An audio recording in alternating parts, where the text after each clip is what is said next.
అందరికీ నమస్కారం. Welcome to జై భారత్ సేన. CM Jagan arrest. సుప్రీంకోర్టులో ఆయన మీద ఉన్నటువంటి కేసుల మీద ఇన్ని సంవత్సరాలుగా వాయిదాలేస్తూ, ట్రయల్లేస్తూ ఒక ముఖ్యమంత్రి స్థానంలో ఉన్నంత మాత్రాన ఆయనకి మినహాయింపులు ఇస్తారా? సామాన్య వ్యక్తుల పరిస్థితి ఏంటని చాలామంది ప్రజాస్వామ్యవాదులు గానీ, జగన్‌కి వ్యతిరేకంగా ఉన్నవాళ్ళు గానీ, కొన్ని మీడియాలో అయితే జగన్మోహన్ రెడ్డికి బెయిల్ రద్దయిపోద్ది, అరెస్ట్ అయిపోతాడు. ఇంకా అతను ఎన్నికల్లో పాల్గొనే అవకాశాలుండవు అని చేసినప్పటికీ కొన్ని నిబంధనలుంటాయి. అంటే జనాలు ఎక్కువ హడావుడి చేసి అరెస్ట్ అయిపోతాడు, బెయిల్ రద్దయిపోద్ది. వెంటనే బెయిల్ రద్దయితే అయిపోదు. దానికి సంబంధించి సీబీఐ నుంచి వచ్చే ఆన్సర్‌ని బట్టి సుప్రీంకోర్టు తీర్పు ఉంటదనమాట. ఆయనకి సుప్రీంకోర్టు సూటిగా కొన్ని ప్రశ్నలేసింది. కొంత అవకాశం ఇస్తది. వెంటనే వీళ్ళు బెయిల్ రద్దు కోరేశారు, వెంటనే బెయిల్ రద్దు చేసేస్తాం అని కాదు.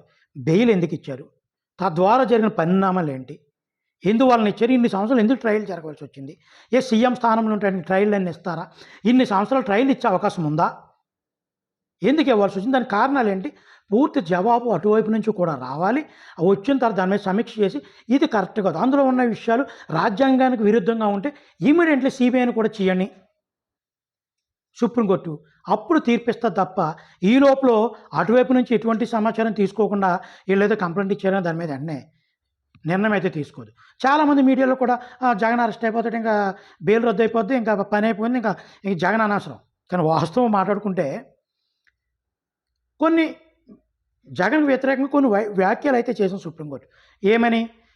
ప్రభుత్వ అధికారంలో ఉంటే ఒక సీఎం పదవిలోనో మరో పదవిలో ఉన్న వ్యక్తికి మినహాయింపులు ఇవ్వచ్చా?